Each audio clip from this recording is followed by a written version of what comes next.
आज आपण 1.3 मधील इम्पॉर्टंट पोएम बास्केटफुल ऑफ मूनलाइट ही महत्वपूर्ण कविता आजच्या तासाला आपण पाहणार आहोत। या कवितेचे शब्द आणि या कवितेचे मराठी व इंग्रजीमध्ये असलेले एक्सप्लेनेशन ते आज आपण पाहूया।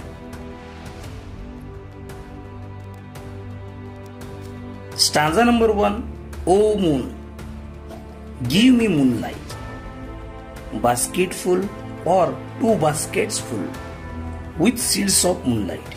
Basketful टोपलीभर, seeds बिया, moonlight चंद्र प्रकाश। The poet is as if a child. Through these lines the innocent village child is requested to moon to give him a basketful moonlight or 2 baskets full moonlight. He also requests some seeds of moonlight. Do you know why is he asking these seeds? कवी हा जणू बालकच आहे। या ओळींद्वारे गावातील निरागस मूल चंद्राला एक टोपली चांदणे किंवा भरून 2 टोपल्याची विनवणी करत आहे।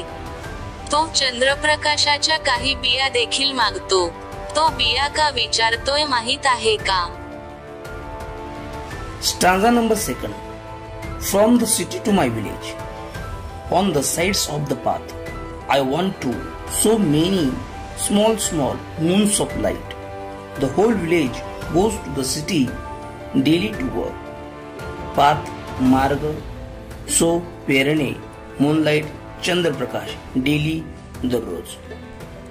The child wishes to get the seeds of moonlight because he wants sow the seeds along the sides of the path from city to his village. मुलाला चांदण्यांचे बिया मिळावे अशी इच्छा असते कारण त्याला ते बिया शहरापासून गावापर्यंतच्या वाटेवर पेरायचे असते। The children of the age only know that they sow the seeds and the seeds turn into a plant or tree. त्या वयाच्या मुलांनाच कळतं की ते बी पेरतात आणि बिया वनस्पती किंवा झाडात बदलतात। Even sometime they think if they sow a coin, it will be grow into tree. That tree gives money. Therefore this child feels that seeds of moonlights to grow plants of moon beside the road. एखादे नाणे पेरले तर ते झाड होईल असे त्यांना कधीतरी वाटते। ते झाड पैसे देते। त्यामुळे या मुलाला वाटते की रस्त्याच्या कडेला चंद्राची रोपे वाढवण्यासाठी चंद्रप्रकाशाच्या बिया आहेत। Stanza number 3, it becomes dark on its back, as my village is quite far and full of snakes and coffins. Neither bus nor cart plies. When my father returns home, I am asleep. Dark, अंधार, quite, far किंवा पूर्णतः, cart, बैलगाडी, return, परतणे। People of the village go daily to city to work and only earn their living bread and butter. The village is far away from the city and it doesn't have electricity. Therefore the village is full of darkness.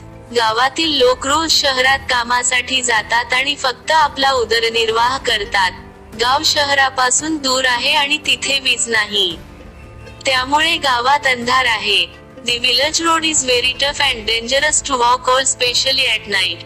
It becomes more dangerous in presence of snakes and scorpions. Also, they do not have any traveling facility like bus or car. गावचा रस्ता हा अतिशय खडतर आणि रात्रीच्या वेळी चालण्यासाठी धोकादायक आहे। साप आणि विंचू यांच्या उपस्थितीत तो अधिक धोकादायक बनतो। तसेच त्यांच्याकडे बस किंवा बैलगाडी अशी कोणतीही प्रवासी सुविधा नाही। Because of all problems, it becomes too late to his father return home. When he reaches home, the child is fast asleep. In the morning, his father goes early. Even at that time, the child is in the bed. Generally at this age children love their parents' company. सर्व समस्यांमुळे त्याच्या वडिलांना घरी परतण्यास उशीर होतो। जेव्हा तो घरी पोहोचतो तेव्हा मूल झोपलेले असते। सकाळी त्याचे वडील लवकर जातात, त्यावेळीही मूल अंथरुणावर असते। साधारणपणे या वयात मुलांना त्यांच्या पालकांचा सहवास आवडतो. The boy will enjoy his father's company when the village road is enlightened on that bright road. The father will reach home early and speak to him. त्या चकचकीत रस्त्यावरून जेव्हा गावाचा रस्ता उजळून निघेल तेव्हा मुलगा त्याच्या वडिलांच्या सहवासाचा आनंद घेईल आणि वडील लवकर घरी पोहोचतील आणि त्याच्याशी बोलतील. In short, the poet shows the worst condition of the village road and dangerous in the village life as well. थोडक्यात कवी गावातील रस्त्याची बिकट अवस्था आणि गावातील जीवन धोकादायकही आहे हेही दाखवतो. Stanza number 4. O moon, give me a basket full of moonlight on lawn. I want to light the dark road, so that my father returns early. I too want to hear fairy tales and stories from him. Loan, कर्ज, route, रस्ता, fairy tales, पर्यांच्या कथा, here, ऐकणे. In this poem, the boy is requesting to the moon to give a basket full of moonlight alone to brighten the village road. Once the road is brightened, या कवितेत तो मुलगा चंद्राला विनंती करतो आहे की गावाचा रस्ता उजळण्यासाठी चंद्रप्रकाशाने भरलेली टोपली कर्जाने द्यावी. एकदा रस्ता उजळला, his father will return home early to tell him the fairy tales and stories. Then he also can hear the stories like other children. त्याचे वडील त्याला परिकथा आणि कथा सांगण्यासाठी लवकर घरी परततील. मग तो देखील इतर मुलांप्रमाणे कथा ऐकू शकेल. Stanza number 5. O moon, give me a basket full of moonlight. I want to sow seeds of moon on the sides of the path. Path, मार्ग, सो, पेरणे, moonlight, चंद्रप्रकाश, daily, दररोज.